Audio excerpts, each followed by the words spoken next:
11장 연습 문제 풀이 시작하도록 하겠습니다. 5번으로 시작하는데요. 664 나노미터에서 용질의 몰 흡광 계수 입실론이 이렇게 주어지고, 그 다음에 이 용질의 용액을 2cm 용기에 담아서 같은 파장의 빛을 통과시키면 74.6%의 빛이 흡수된다라고 합니다. 그때 이 주어진 상황에서 용액의 농도를 계산하라는 게 문제가 되겠습니다. 그래서 지금 물질의 빛의 흡수 관련된 이거를 풀 때는 비어-람바르트 법칙, A는 입실론, B, C 요 식을 이용을 하면 되는데, 지금 보면은 우리가 입실론과 B는 알고 있죠. 근데 C를 구하라는 거고, 그러면 여러분들이 문제에 주어진 조건에서 이 흡광도 A만 계산을 하면 되겠습니다. 그러면 지금 74.6%가 흡수됐다라고 했으니까 투과도 T는 전체 1 중에서 0.746이 흡수됐다고 했으니까 투과도는 0.254가 되겠죠. 흡광도 A라고 하는 거는 마이너스 로그의 T로 계산할 수 있기 때문에 여기에서 구한 T를 집어넣으면 0.5952가 나옵니다. 그래서 여기에서 계산한 A 값을 여기에다 집어넣고 나서 이제 C를 계산하면 되겠죠. 그렇게 해서 C를 계산을 해보면은 C 값이 3.3 곱하기 10의 마이너스 4승몰이라는 걸 알 수가 있습니다. 넘어가도록 하겠습니다.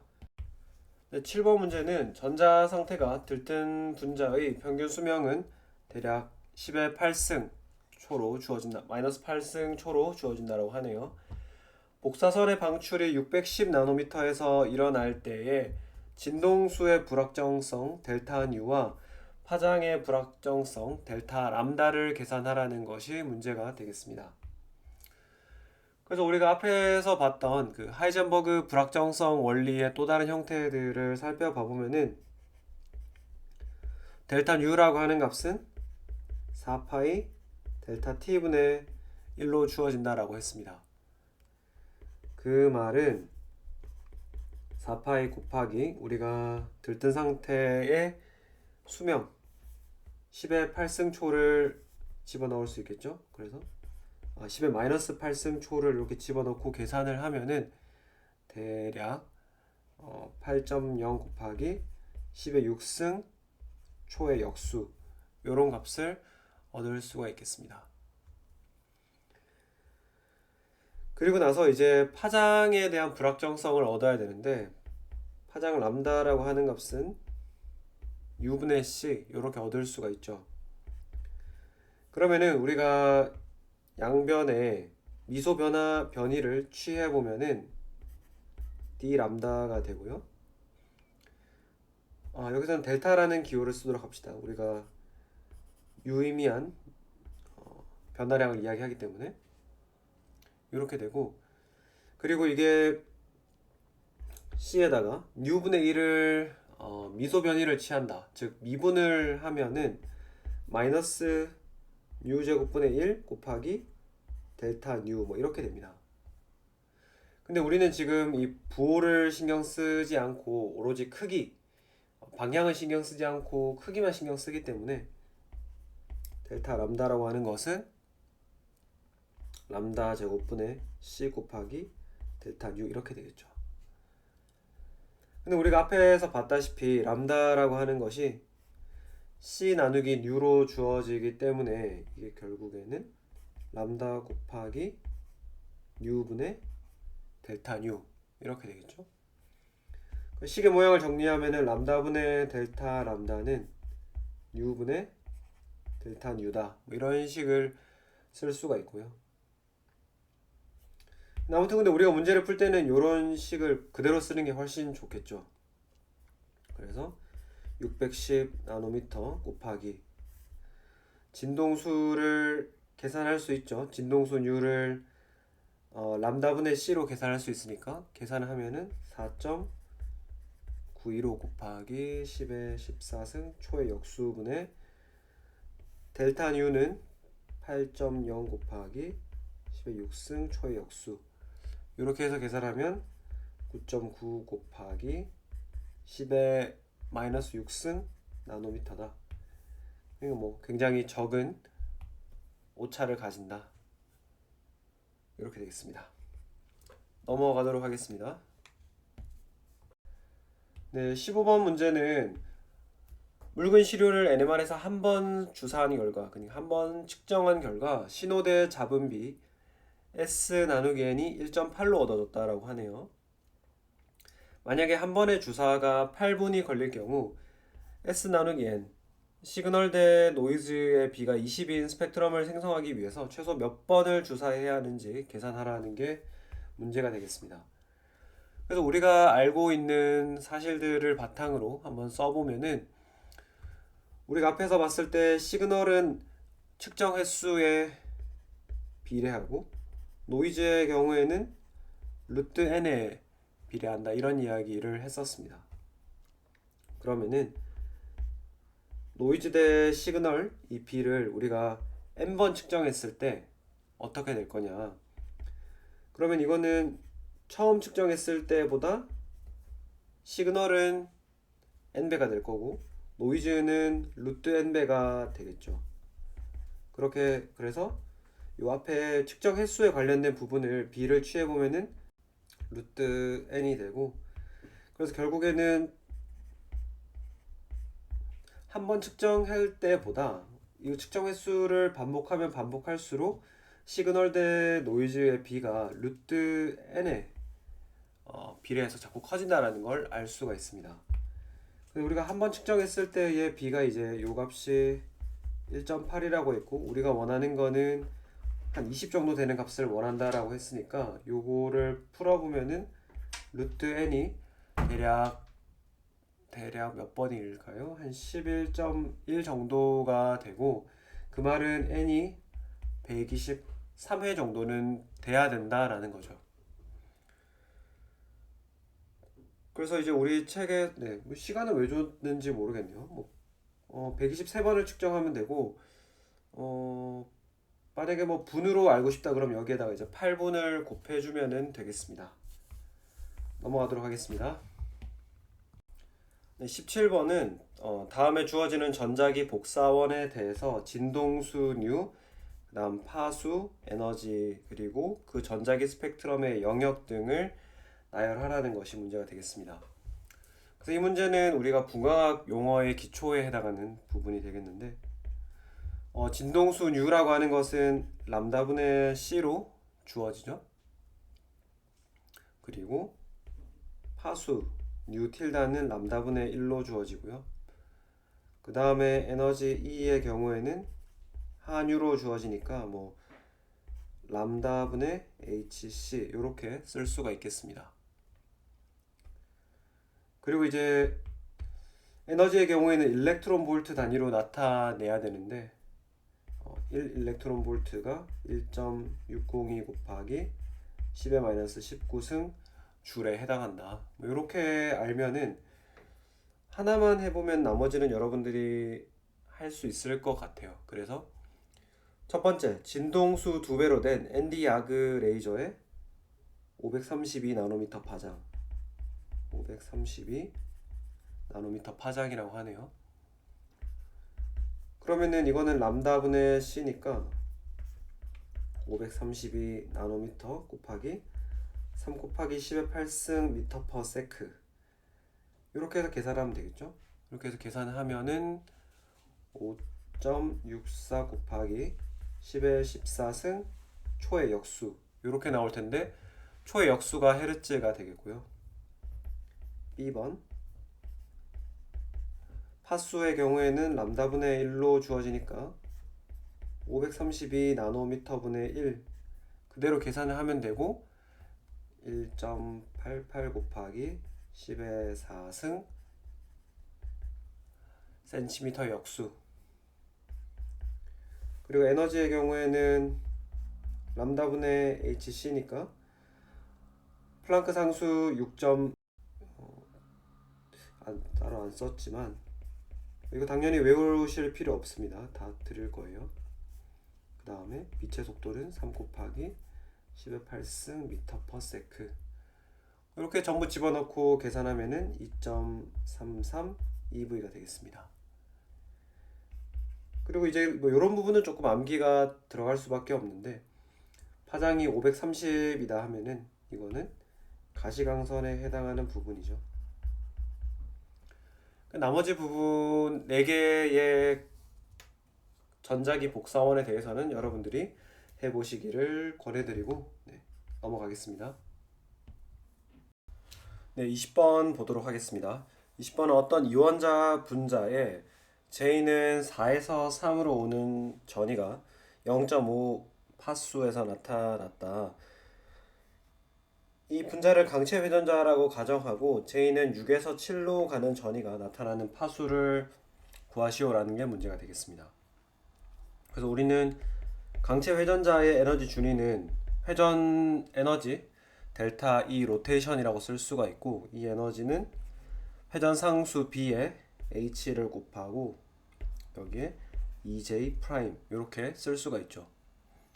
그래서 여기서 말하는 J 프라임은 우리가 흡수를 하는 것을 기준으로 이야기를 하고 있기 때문에 J 프라임은 1, 2, 3 뭐 이런 값들을 가질 수가 있겠습니다. 곱하기.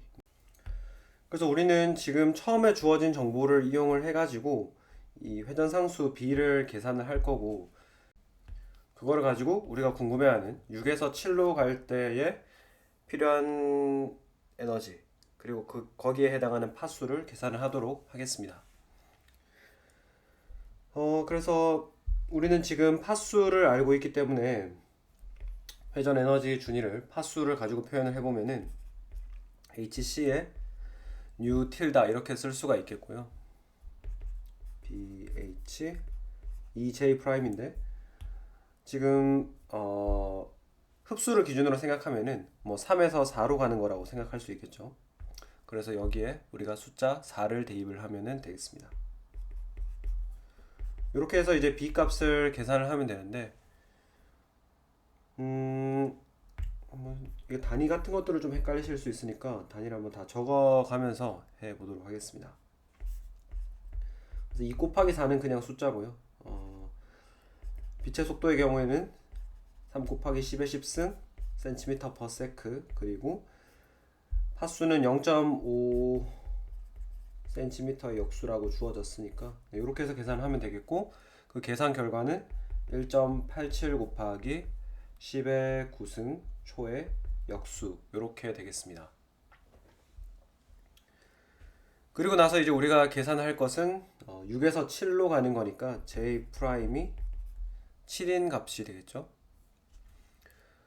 그래가지고 델타 E 로테이션이 HC 뉴 틸다 뭐 이런 식으로 쓸 수가 있는데, 그러면은 요 에너지 값이 BH 곱하기 EJ 프라임으로 똑같다 이렇게 해가지고 쓸 수가 있겠고, 그렇게 해가지고 우리가 H 약분되고 J 프라임에는 7을 넣고, 그래서 뉴 틸다를 계산을 하면 되겠죠. 그러면 C분의 B 곱하기 2 곱하기 7 이렇게 돼가지고 B는 앞에서 계산한 값을 이용해서 다 써주면은 0.87 cm의 역수 이렇게 된다는 것을 알 수가 있습니다. 넘어가도록 하겠습니다. 네, 21번 문제는 온도가 T일 때 이원자 강체 회전자에서 가장 많은 분자가 속해 있는 에너지 준위를 에너지 준위 J 값을 나타내는 식을 유도하라는 것이 문제가 되겠습니다. 그 특정 J 레벨에 있는 분자들의 개수를 NJ라고 하고, 바닥 상태에 있는 분자들의 개수를 N0라고 할 때에 우리는 N0분의 NJ 값을 계산을 할 수 있습니다. 이 두 개의 에너지 차이를 이용을 해가지고 볼츠만 분포를 이용을 할 수가 있겠는데요. 그래서 여기에 우리가 볼츠만 팩터를 먼저 사용을 해보면은 익스포넨셜의 델타 E 나누기 KBT 이렇게 쓸 수가 있는데, 우리가 한 가지 고려를 해야 되는 것은 이 강체 회전자의 경우에는 에너지가 미분화되어 있습니다. 그래서 각 에너지 준위들의 미분화도를 생각을 해보면은 EJ 플러스 1이 되겠고, 바닥 상태의 경우에는 미분화도가 1이기 때문에 그냥 이런 식으로 쓸 수가 있겠습니다. 그래서 앞부분은 미분화도에 대한 값이 되겠고, 뒤에 나오는 부분은 에너지 차이에 의한 J 에너지 준위와 제로 에너지 레벨의 에너지 차이 델타 E에 의한 그 분자 숫자의 차이를 볼츠만 분포를 통해서 나타낸 식이 되겠습니다. 이렇게 쓸 수가 있고, 그리고 그러면은 J 에너지 레벨을 우리가 에너지 준위를 표현을 해보면은 BHJ의 J 플러스 1이 되겠고, 바닥 상태의 에너지는 0이 되겠죠. J에 0을 넣은 값이니까. 그럼 결국에는 이 델타 E라고 하는 부분에 들어가는 값이 바로 요 값이 되겠습니다. 요 값이 여기 들어가겠죠. 그래서 다시 식을 써보면은 EJ 플러스 1에다가 익스포넨셜의 마이너스 BH J의 J 플러스 1 그리고 나누기 KB T 이렇게 되겠습니다. 그러면 가장 많은 분자가 속해 있다라고 하는 거는 이거를 이 식을 그래프를 그리면은 J 에너지 레벨에 따라서 N0분의 NJ를 그리면 뭐 이런 식의 값을 나타낼 거예요. 그래가지고 우리는 이 최대값, 극대값을 나타내는 지점을 찾고 싶은 거고, 그럼 이 극대값을 찾으려면 우리가 수학적으로 할 수 있는 것이 이 값 자체를 J에 대해서 미분한 다음에 0으로 두면 되겠죠. 그래서 NJ 나누기 N0 나누기 DJ 이렇게 하면은 곱함수의 미분이죠. 이 앞에 있는 EJ 플러스 1과 익스포넨셜의 함수라고 볼 수 있으니까 앞에 먼저 미분하면은 J의 KB에 그 B를 떼고 그냥 K라고만 쓰겠습니다. 이렇게 되겠고, 뒷부분을 쓰면은 EJ 플러스 1에다가 익스포넨셜을 미분하면 일단은 본인의 형태가 그대로 등장을 하고 이렇게 될 텐데, 근데 여기 안에 곱함수잖아요. 그러니까 요거를 미분한 게 한 번 더 나오게 될 겁니다. 그래서 곱하기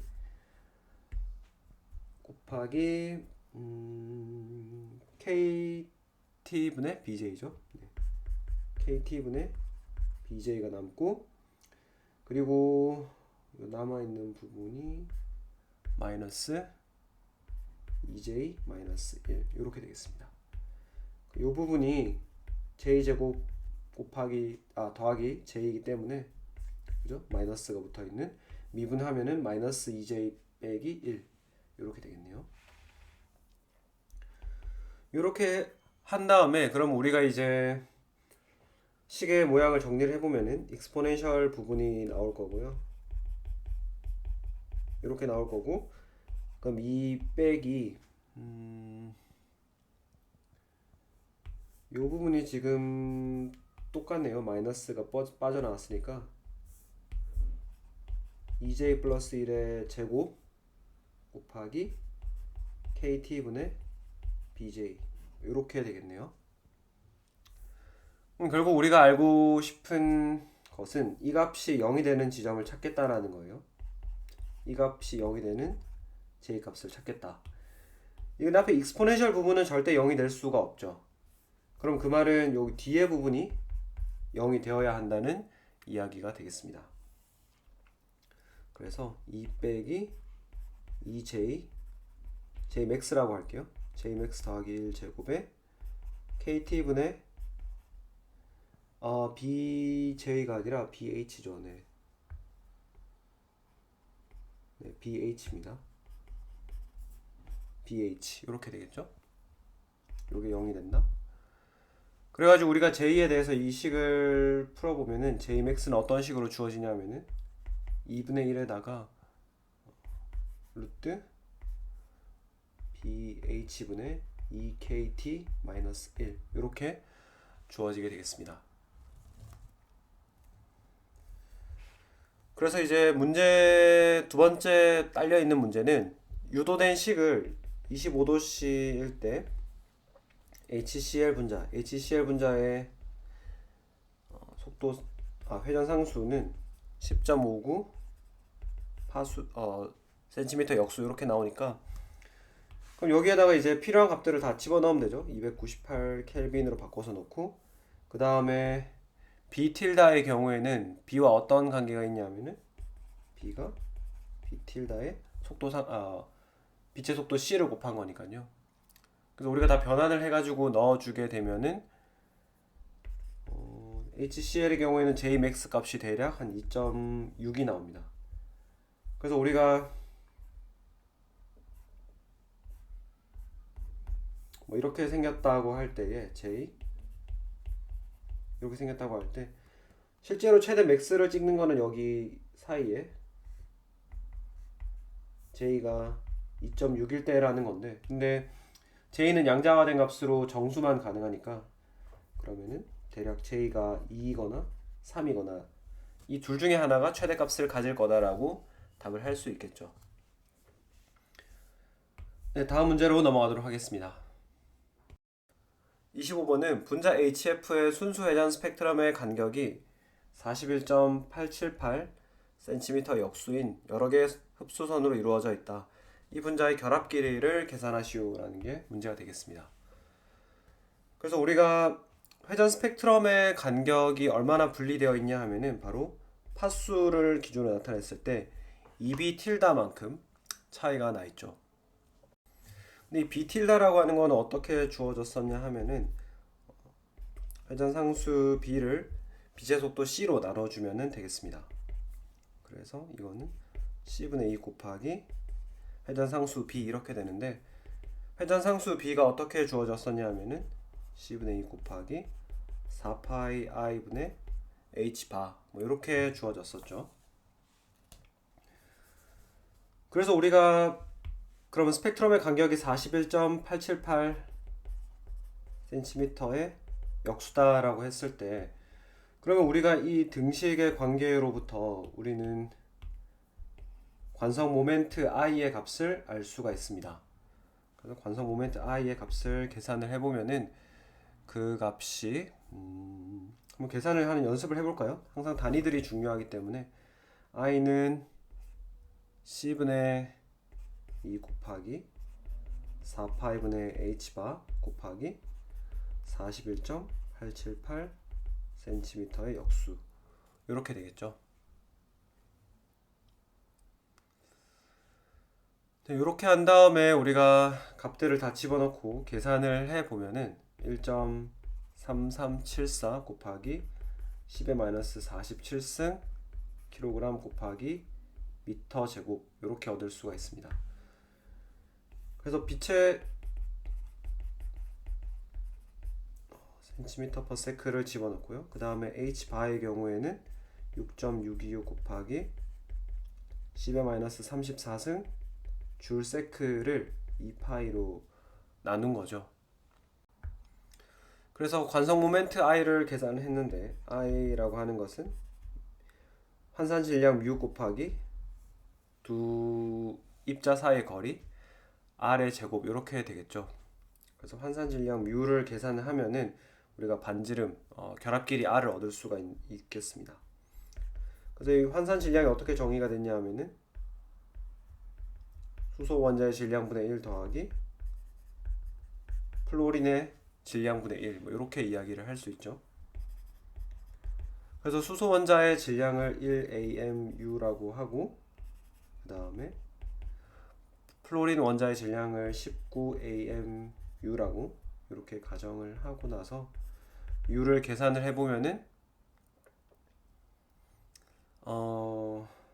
네, 이렇게 한 다음에, 그리고 어차피 우리가 지금 관성 모멘트 I를 킬로그램 미터 제곱 단위로 알고 있으니까 우리가 이 AMU 질량의 단위를 AMU를 그대로 쓸 게 아니라 AMU를 킬로그램 단위로 바꿔줘야 돼요.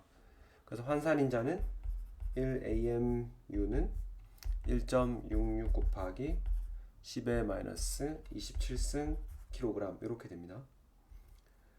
그래서 환산질량 μ를 kg 단위로 표시하면은 1.589 곱하기 10의 마이너스 27승 kg이 되겠습니다. 그래서 관성 모멘트 I 값 알고 있고, 그죠? 그래서 여기 집어넣고, 그 다음에 환산 질량 μ의 값도 알고 있으니까 여기다 집어넣고 나면은 결합 길이 R이라고 하는 것이 μ분의 I의 루트를 씌운 값으로 얻어지게 되겠죠. 그래서 계산하고 나면은 9.1736 곱하기 10의 마이너스 11승 미터 이렇게 얻을 수가 있겠습니다. 넘어가도록 하겠습니다.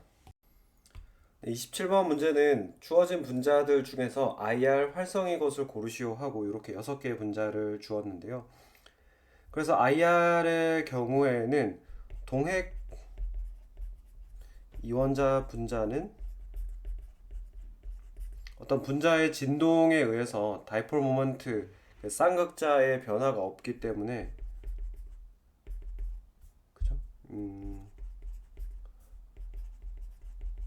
변화가 없기 때문에 우리가 디텍팅 할 수 없다 그랬죠. 그럼 N2를 제외한 HBr, CH4, H2O2, NO 이렇게 되겠습니다. 네, 바로 28번으로 넘어갈게요. 네, 28번은 주어진 분자들의 기본 진동 모드의 숫자를 구하라는 것이 문제가 되겠습니다. 그래서 여기서는 선형 분자냐 비선형 분자냐에 따라서 기본 진동 모드의 숫자가 달라지게 되는데, 만약에 비선형이다 라고 하면은 3n-6개, 선형의 경우에는 3n-5개를 가지고 있겠습니다. 그래서 O3는 비선형이고 C2H2 선형, CBr4 이거 메테인이랑 똑같으니까 비선형, 벤젠도 비선형이죠. 그래서 각각을 계산하면은 A의 경우에는 비선형이기 때문에 3 곱하기 3 빼기 6 그렇게 해서 3개의 진동 모드가 있겠고, 그 다음에 C2H2의 경우에는 선형이기 때문에 3 곱하기 4 빼기 5 이렇게 해가지고 7개의 진동 모드, 그 다음에 CBr4의 경우에는 비선형이기 때문에 3 곱하기 5 빼기 6 9개의 기본 진동 모드, 그리고 벤젠의 경우에는 원자가 12개 있는데 비선형이기 때문에 3 곱하기 12 빼기 6 해가지고 30개의 진동 모드가 있다 이렇게 되겠습니다. 넘어가겠습니다. 네, 31번은 일산화탄소의 기본 진동수는 2143.3cm 역수이다. 탄소 산소의 결합의 힘상수를 계산하라는 것이 문제가 되겠습니다. 그래서 우리가 힘상수와 진동수 사이에는 어떤 관계가 있냐 하면은 진동수 U는 2파이분의 1 루트 μ분의 K 이렇게 알려져 있죠. 근데 지금 진동수가 파수 형태로 주어져 있기 때문에 그럼 양변을 우리가 C로 나눠주게 되면은 나누기 C를 해주면은 U 틸다가 되고 2파이 C분의 1의 루트 μ분의 K가 되겠습니다. 그러면 이 식으로부터 우리가 진동수로부터 힘상수 K를 계산을 할 때에는 2파이 C U 틸다 제곱에다가 환산질량 μ를 곱해주면 되죠. 그래서 빛의 속도 C는 지금 U 틸다가 센티미터 역수로 주어져 있기 때문에 같은 센티미터로 쓰는 게 좋겠죠. 그래서 3 곱하기 10의 10승 센티미터 퍼 세크 이렇게 되겠고요. 그 다음에 U 틸다 알고 있고 환산질량 μ를 계산을 해야 되네요. 그래서 일산화탄소의 환산질량 μ를 계산을 해보면은 μ분의 1은 탄소 원자의 이게 아니죠. 탄소 원자의 질량분의 1, 산소 원자의 질량분의 1 이렇게 되겠습니다.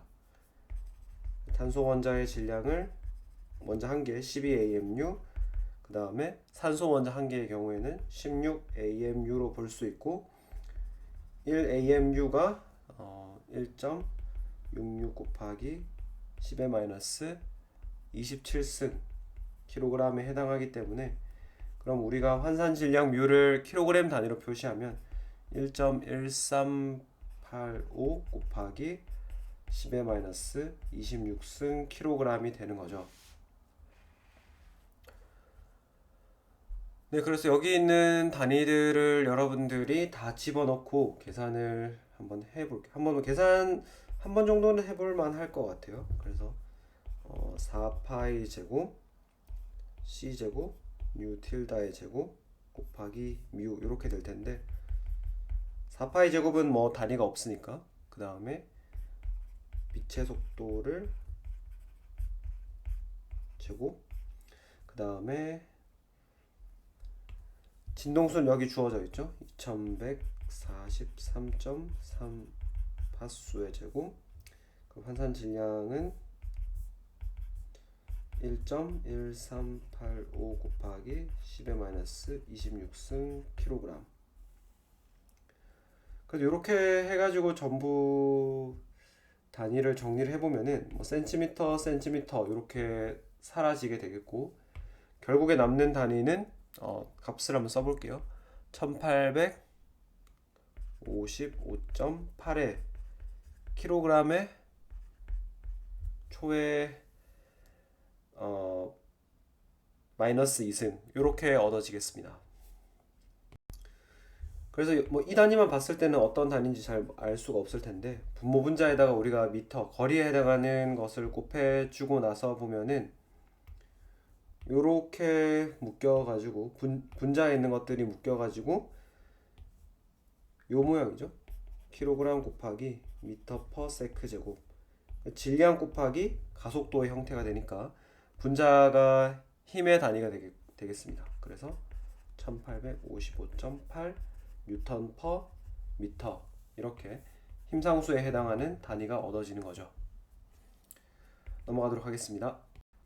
네, 38번 문제는 HBr, 그러니까 BR 중에서도 질량수가 79인 분자에 힘상수가 405.7 뉴턴 퍼 미터이다. HBr이 흡수하는 적외선의 파수를 계산하시오라는 게 문제가 되겠습니다. 그래서 앞에 문제에 완전히 역과정이 해당하는데요. 역과정이 해당하는데 2파이 c분의 1의 루트 뮤분의 k, 뭐 이렇게 계산을 할 수 있겠죠. 그래가지고 우리가 계산을 해야 되는 거는 빛의 속도 c 알고 있죠. 그 다음에 힘상수 k 알고 있죠. 그래서 우리가 해야 되는 거는 요 질량 뮤만 계산을 하면 되겠습니다. 그래서 환산 질량 뮤는 어떻게 계산하느냐, 수소 원자의 질량분의 1, 그 다음에 질량수 79인 브롬의 원자량 분의 1, 이렇게 해서 계산하면 되고, 그래서 킬로그램 단위로 우리가 계산을 해보면은 이게 1.652 곱하기 10의 마이너스 27승 킬로그램이 되겠습니다.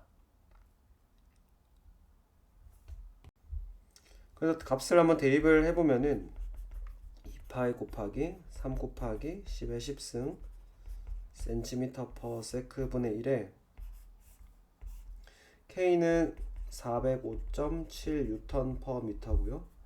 그 밑에 들어가는 환산 질량은 1.652 곱하기 10의 마이너스 27승 킬로그램이 되겠습니다. 그래서 여기 뉴턴 퍼 미터라고 하는 단위가 결국에는 킬로그램 미터 퍼 세크 제곱, 거기에 미터 역수를 이렇게 한 거죠. 이게 뉴턴이죠. 그러니까 사실 미터는 약분이 되고 이제 킬로그램이 약분될 수가 있는 겁니다. 그래가지고 결국에는 요 식을 계산을 하면은 뭐 어떤 숫자와 함께 단위가 딸려 나오는데, 그 단위가 바로 초의 역수 형태를 취하고 있는 거죠. 단위만 한번 따라가 볼게요. 그래서 앞에 이런 단위가 있고 초의 역수라고 하는 단위가 나왔기 때문에 요것들끼리 약분이 되겠죠. 그래가지고 우리가 파수에 해당하는 센티미터 역수를 얻을 수가 있습니다. 그래서 이거 아무튼 다 계산하면은 2630 cm 역수 이렇게 얻어지게 되겠습니다. 넘어가겠습니다. 네, 40번 풀이 시작하도록 하겠습니다. 40번은 이프로펜 나이트릴 분자의 IR 스펙트럼이 주어져 있는데 300켈빈에서 충분히 많은 분자 수가 속한 에너지 준위의 수가 가장 많은 것은 다음 중 어떤 종류의 분자 운동인가? 문제가 조금 애매한데 결국 쉽게 말해서 에너지 준위가 여러 개 있을 거 아니에요? 뭐 이런 식으로 에너지 준위가 있을 때에 충분히 많은 분자 수가 속한 뭐 예를 들어서 이런 경우가 있겠죠. 뭐 100%다 여기 있는 경우가 있을 거고 뭐 30, 20, 30, 20 뭐 이렇게 속한 경우도 있겠죠. 그래서 이렇게 유의미한 숫자의 분자 수가 점유하고 있는 에너지 준위가 가장 많은 것은 무엇인가? 그거를 물은 거예요. 그럼 결국에는 유의미한 숫자의 분자가 오직 바닥 상태에만 존재하는 것이 아니라 이런 들뜬 상태도 점유하고 있으려면은 이 에너지 간격이 상당히 좁아야겠죠. 상당히 좁아야지 분자들이 들뜬 상태로 쉽게 접근할 수 있기 때문에. 그래서 에너지 준위들 한번 보면은 전자 에너지 준위는 UV 비저블에 해당하고 뭐 신축 진동, 굽힘 운동 이것은 전부 다 진동 운동에 해당하기 때문에 인프라레드 적외선에 해당합니다. 그리고 마지막에 나오는 회전 운동이 이제 마이크로파에 해당하는데요. 가장 작은 에너지 레벨을 가진 것은 회전 운동에 연관되는 마이크로파가 되겠고 그 마이크로파의 에너지 레벨, 에너지 간격이 가장 작기 때문에 많은 숫자의 분자들이 높은 에너지 준위, 들뜬 상태 에너지 준위를 차지할 수 있겠죠. 넘어가도록 하겠습니다.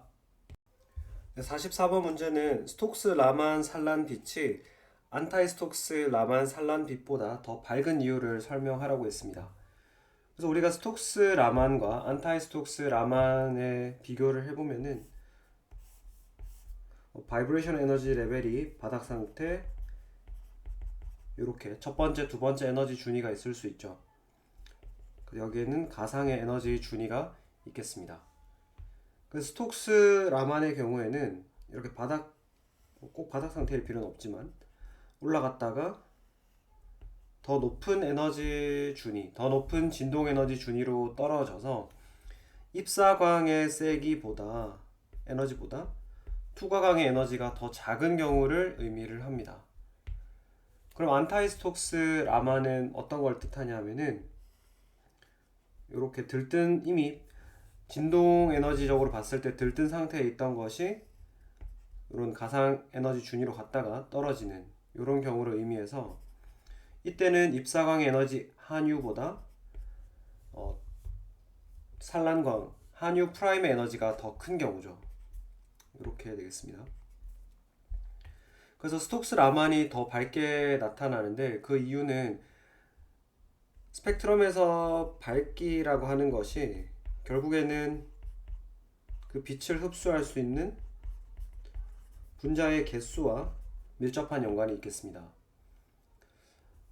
그러면은 스톡스 라만의 경우에는 바닥 상태에 있는 입자의 개수에 비례하게 되겠고 안타이 스톡스의 경우에는 들뜬 상태에 있는 분자의 개수에 비례하게 되겠는데 우리가 앞에서도 봤지만은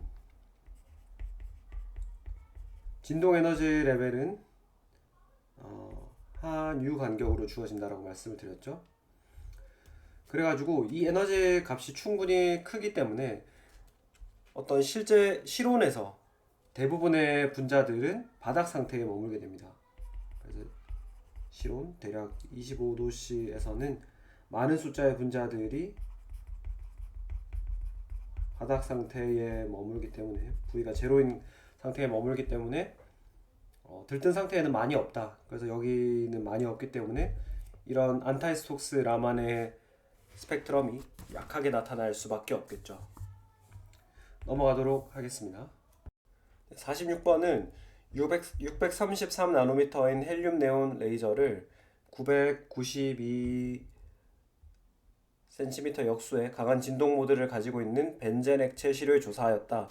세 종류의 산란, 레일리 산란, 스톡스 라만, 엔타이 스톡스 라만 빛에 대해서 파장의 절대값과 절대적인 세기를 구하시오. 요거가 문제가 되겠습니다. 그러면은 633 나노미터를 조사했다라고 했으니까 이게 파수로 나타냈을 때 얼마가 되는지를 알아야겠죠. 그래서 파장과 파수 사이의 관계는 역수 관계이기 때문에 이렇게 해서 계산을 하면은 15,798 웨이브 넘버가 되겠습니다. 이렇게 될 거고, 그래서 이게 진동 에너지로 봤을 때에 뭐 이런 거죠. 그래서 V는 0, V는 1, V는 2가 있다라고 했을 때 이렇게 해가지고 어떤 임의 에너지, 가상 에너지까지 올라가는데 거기에 해당하는 파수가 바로 요 값이 되겠습니다. 그래서 요대로 가시 그대로 떨어지는 게 바로 레일리 산란이 되겠죠. 그 다음에 여기에서 이런 모션에 의해서 992 파수에 해당하는 진동을 가지고 있는 게 있다라고 하면은 이렇게 올라갔다가 그 위에 떨어질 수도 있잖아요. 그래서 요 에너지 간격이 바로 992 웨이브 넘버에 해당하니까 스톡스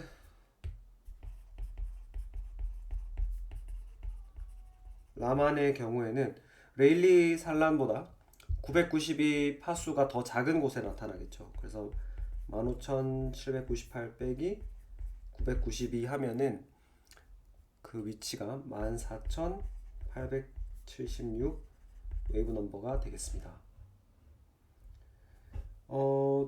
이쪽에 오른쪽에 다시 그려볼게요. 그리고 어떤 경우에는 이렇게 올라갔다가 이렇게 떨어지는 녀석도 있겠죠. 이게 바로 엔티 스톡스 라반이 되죠. 그래서 지금 여기 올라가는 에너지가 15,798이고 요 간격이 992이기 때문에 안타이 스톡스 라만의 경우에는 15,798 더하기 992 해가지고 16,720 웨이브 넘버에 해당하는 파수가 관찰이 되겠습니다. 넘어가도록 하겠습니다. 네, 50번 문제는 바닥 상태에 있는 이원자 분자의 진동 진폭과 포텐셜 에너지에 관련된 문제가 되겠습니다. 그래서 A번부터 바로 보면은 분자가 평형 거리에서 x만큼 늘어났을 때, 즉 변이가 x란 이야기예요. 그때 포텐셜 에너지의 증가는 다음과 같은 적분으로 주어진다.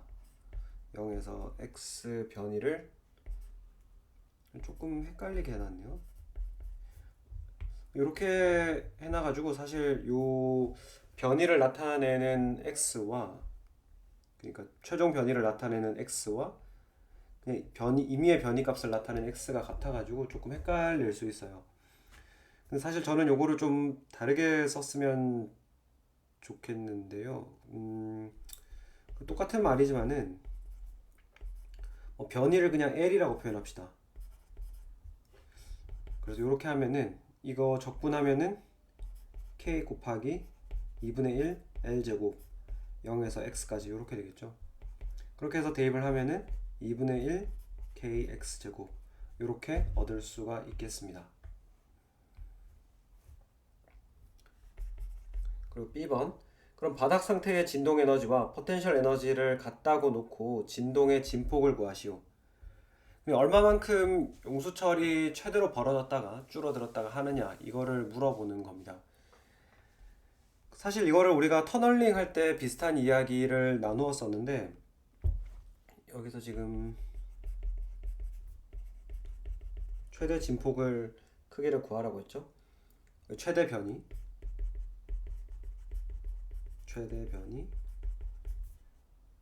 x max 이걸 구하라는 건데, 그 최대 진폭에서의 특징은 운동 에너지가 없고 모든 에너지가 포텐셜 에너지 형태, 여기서는 2분의 1 kx 제곱의 형태로 바뀌어져 있다라는 거죠. 이거를 이용을 하면은, 그러면은 바닥 상태라고 했죠. 네, 진동 모드의 바닥 상태라고 했기 때문에 V는 제로예요.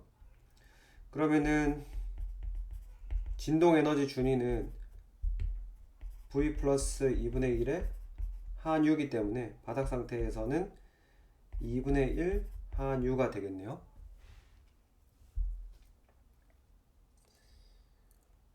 그리고 이 에너지가 오롯이 포텐셜 에너지 형태로 저장이 되어 있기 때문에 이게 2분의 1 k x 제곱과 같다는 거죠. 여기서는 최대 변이 x max라고 해주도록 하겠습니다. 그렇게 했을 때 그럼 x max의 값이 얼마가 되느냐 이거를 묻는 건데요. x max는 k분의 한유의 루트를 씌운 뭐 그런 값으로 우리가 얻을 수가 있겠습니다.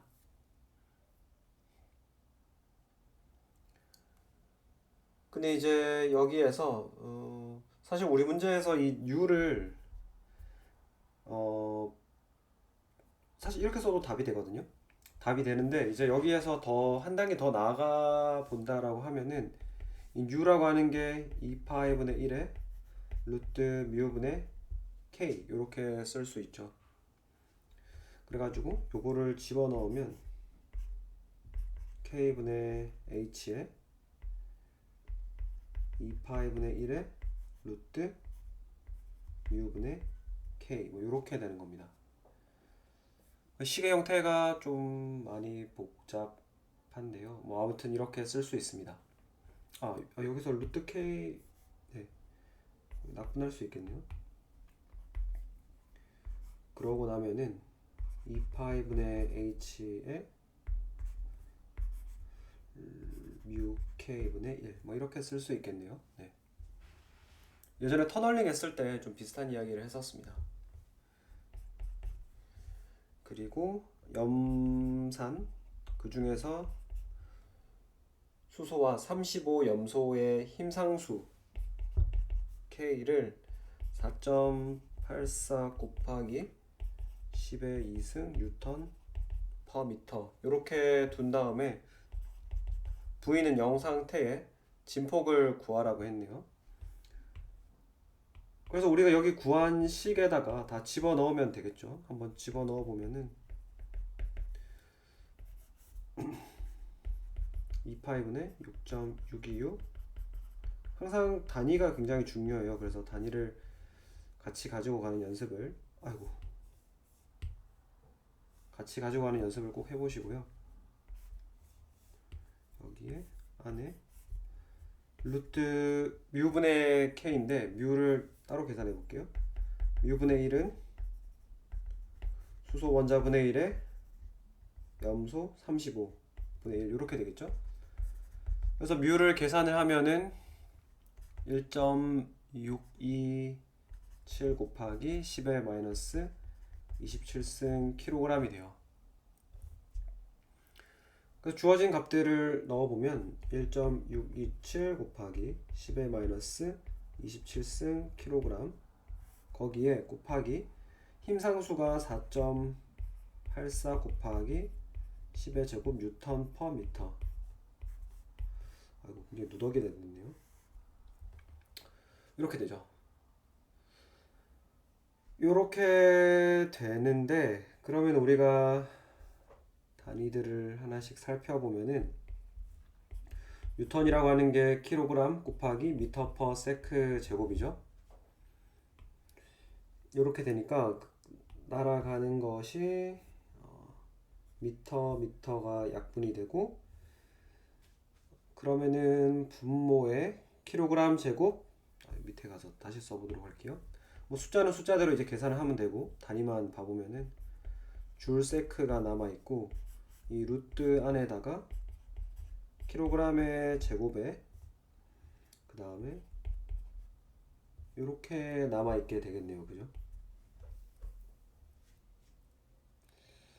이렇게 남아있게 되니까 그러면은 루트를 빠져나가면은 줄 세크 곱하기 킬로그램 분의 초 이렇게 나가겠죠? 이렇게 나가고 그럼 줄이라고 하는 단위가 결국에는 1뉴턴의 힘으로 그러니까 1m를 이동할 때를 말을 하니까 이렇게 쓸 수가 있겠고 그러면은 봅시다. 이렇게 쓰고 나서 바꿔 쓰고 나서 보면은 킬로그램 미터 퍼 세크 제곱 곱하기 미터 곱하기 초 거기에 초 곱하기 초 나누기 킬로그램 그 킬로그램 약분되고 초 약분되고 남는 거는 미터 제곱이죠. 그래서 결국 여러분들이 이 계산을 다 하고 나면은 어떤 값을 미터 단위로 얻게 될 거예요. 그래서 숫자 있는 것 다 요 숫자들 다 넣고 계산하고 나온 거에다가 미터를 붙여주시면 된다. 그렇게 해서 해보면은 그 값이 0.109 곱하기 10의 마이너스 10승 미터다. 그러면 이게 결국 0.109 옹스트롬 정도 된다라는 거죠. 앵스트롬. D번을 보면은 그러면은 이 진폭은 결합 길이 1.27 옹스트롬에 비하면은 몇 퍼센트에 해당하느냐? 이거는 뭐 쉽게 할 수 있죠. 1.27 옹스트롬 분의 0.109 옹스트롬 곱하기 100 이렇게 해주면 대략 한 8.6% 정도 해당한다. 이렇게 구할 수가 있겠고 2번의 경우에는 문제가 거의 똑같네요. 네. 똑같은 형태니까 한번 연습을 해보시면 되겠습니다. 넘어가겠습니다.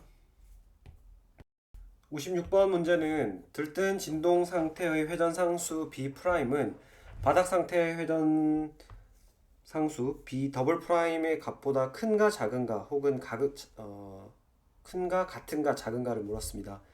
그리고 이유도 같이 설명하라고 했네요. 이 B라고 하는 값이 4파이 I분의 H바 뭐 이렇게 주어지잖아요. 그래서 이 회전 관성 모멘트 I를 제외하면 전부 상수죠. 그래서 B 값이 달라지는 거는 이 관성 모멘트 때문인데 관성 모멘트의 식을 보시면은 환산 질량 곱하기 결합 길이의 제곱 이렇게 주어집니다. 질량은 변하지 않을 테니까 그럼 결국 바뀔 수 있다라고 하는 거는 이 결합 길이가 바뀜으로써 관성 모멘트의 값이 바뀔 수가 있는 건데요. 바닥 상태랑 비교했을 때 들뜬 상태로 올라가게 되면은 점점 더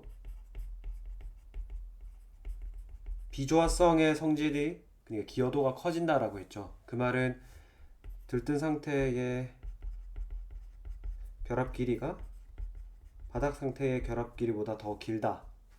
그렇기 때문에 관성 모멘트 값도 들뜬 상태의 값이 바닥 상태보다 더 크다. 그렇기 때문에 관성 모멘트에 반비례하는 회전 상수의 경우에는 바닥 상태의 값이 더 크다라고 이야기를 할 수 있겠습니다. 넘어가도록 하겠습니다. 57번 문제는 들뜸 진동 상태 V가 1에 있는 진동수와 그 다음에 바닥 진동 상태 V 더블 프라임은 0에 있는 그때의 진동수와 비교했을 때 큰가 같은가 작은가를 물었습니다. 역시 같이 이유도 밝히라고 했는데요. 역시 여기서도 56번 문제와 비슷한 논리인데요. 이 들뜬 상태의 에너지 준위가 0보다 크다. 즉 들뜸 진동 상태가 되게 되면은 비조화성의 영향이 커진다라는 거죠.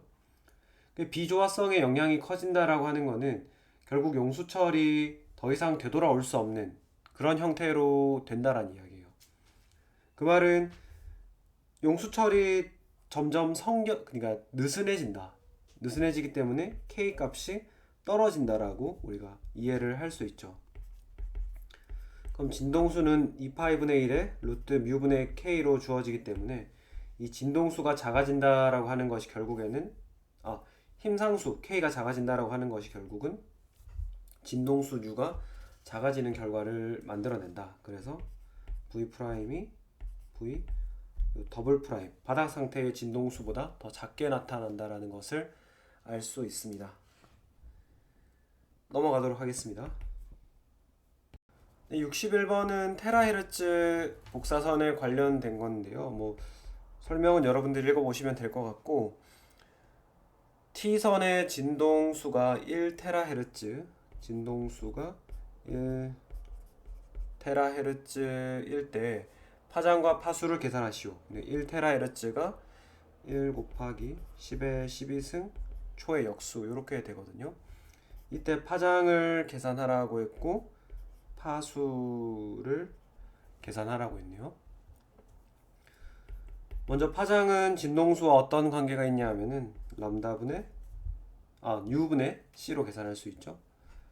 그래서 1 곱하기 10의 12승 초의 역수분의 3 곱하기 10의 8승 미터 퍼 세크 이렇게 하면은 약분되고 3 곱하기 10의 마이너스 4승 미터 이렇게 되겠습니다. 그리고 파수를 계산하라고 했는데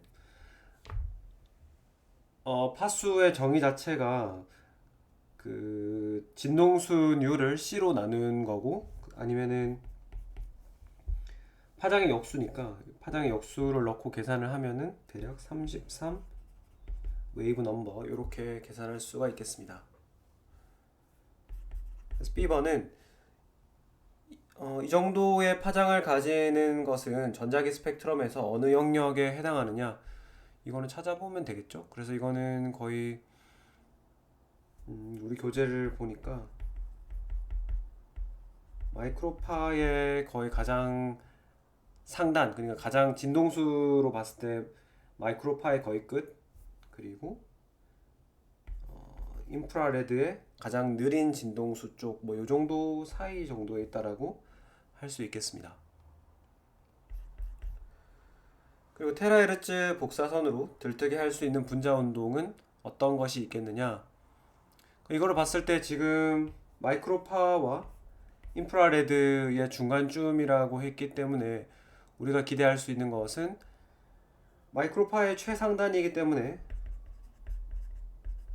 회전 운동을 굉장히 강하게 들뜨게 할 수 있을 거고, 적외선의 경우에는 가장 하단이라고 했으니까 그러면은 진동 운동은 비교적 약하게 혹은 느리게 액티베이션 시킬 수가 있다. 뭐 그렇게 이야기를 할 수 있겠습니다. 넘어가도록 하겠습니다. 64번은 수소 분자의 동위원소 이성질체를 쭉 나열해 놓고 걔네들 사이의 0점 에너지 크기 비교하고 그리고 해리 에너지 크기도 비교하라고 해 놓았습니다. 네, 그래서 0점 에너지라고 하는 것이 진동 운동에서 이렇게 있을 때 V 값이 0일 때죠, 그죠? 진동 에너지 준이 가장 낮을 때, 그러면은 2분의 1 한 U가 되겠는데, 그러면은 이 진동수 U라고 하는 것이 우리가 앞에서도 봤지만은 환산 질량과 어떻게 연관이 되어 있느냐, 그거를 파악을 해보면 되겠죠. 2분의 1 H 곱하기 2파이분의 1의 루트 뮤분의 K, 뭐 이렇게 쓸 수가 있으니까 정리를 하자면 4파이분의 H 루트 뮤분의 K가 되겠습니다. 그래서 동위원소들은 같은 포텐셜 에너지 표면을 가진다라고 가정했기 때문에 그 말은 화학적 성질은 같다는 이야기예요. 그래서 K 값은 같다라고 우리가 가정할 수 있겠죠. 그럼 달라지는 거는 환산 질량 부분이 되겠습니다. 그래서 환산 질량을 전부 계산을 해보면은 환산 질량 하나만 해보면은 나머지는 여러분들이 연습을 해보시면 될 것 같아요. 그래서 H2의 경우에는 이렇게 계산을 이렇게 하면 안 되죠. 여기는 수소 원자의 질량 이렇게 해야 돼서 계산하면 0.5 AMU 뭐 이렇게 되겠습니다. 이렇게 하면 안 되죠.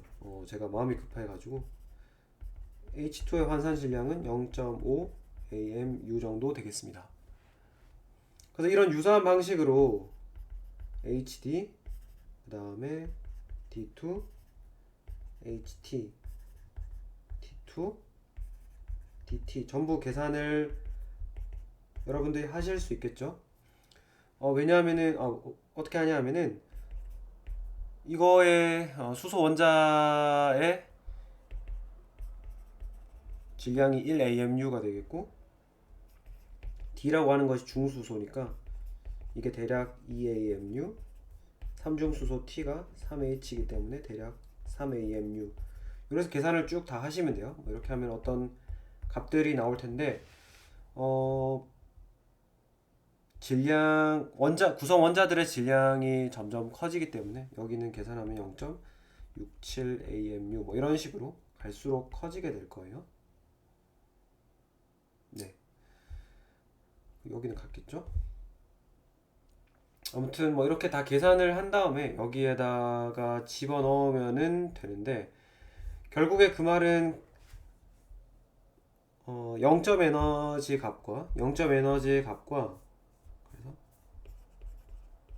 0점 에너지는 환산 질량의 루트분의 1에 반비례하는 이런 식이 되겠죠. 그래서 요 값의 역순으로 0점 에너지를 적어주면 되겠습니다. 이 안 적으면 굉장히 찝찝하네요. 그냥 다 적어 볼까요? 네. 그래서 D2의 경우에는 1.00 AMU, 그 다음에 HT의 경우에는 0.76 AMU, 그 다음 T2의 경우에는 1.51 AMU, DT의 경우에는 1.20 AMU. 순서, 질량의 순서를 매기자면은 작은 거에서 큰 순서로 1, 2, 3, 4, 5, 6 이렇게 되겠죠. 그러면은 0점 에너지 순서로 봤을 때는 1, 2, 3, 4 어떻게 됐죠?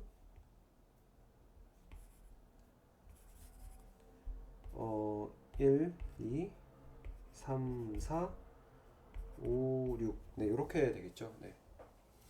요게 0점 에너지 순서가 되겠습니다. 작은 거에서 큰 순서대로. 그 다음에 해리 에너지를 비교하라고 했는데 해리 에너지를 비교를 하려면은 포텐셜 에너지가 이런 식으로 생겼을 거 아니에요. 근데 이거를 이제 무한대로 갔을 때에는 수소 원자들이 각각 개별적으로 두 개의 원자 상태로 존재하는 할 때의 에너지가 되겠습니다. 그렇게 되고 그러면 여기 이제 0점 에너지가 이런 식으로 뭐 서로 다른 0점 에너지들이 존재할 텐데 여기 0의 값이 고정이 되어 있고 그죠? 상단이 고정이 되어 있고 하단에 따라 달라지기 때문에 이번에는 0점 에너지가 높으면은 높을수록 더 해리가 쉽게 되겠죠. 조그만한 에너지가 있어도 그죠? 0점 에너지가 더 높은 곳에 있으면은 적은 에너지로도 해리가 일어날 수 있다. 0점 에너지가 가장 작은 이 T2가 가장 큰 해리 에너지를 필요로 하겠죠. 그래서 해리 에너지가 커지는 순서대로 나열을 한다 그러면은 가장 작은 이것이 1번, 그 다음에 2번, 그 다음에 3번, 4번, 5번, 6번 이렇게 나열을 할 수가 있겠습니다. 그래서 요거는 해리 에너지 순서가 되겠습니다. 네, 이렇게 해서 11장 연습 문제 풀이는 여기에서 마치도록 하겠습니다. 감사합니다.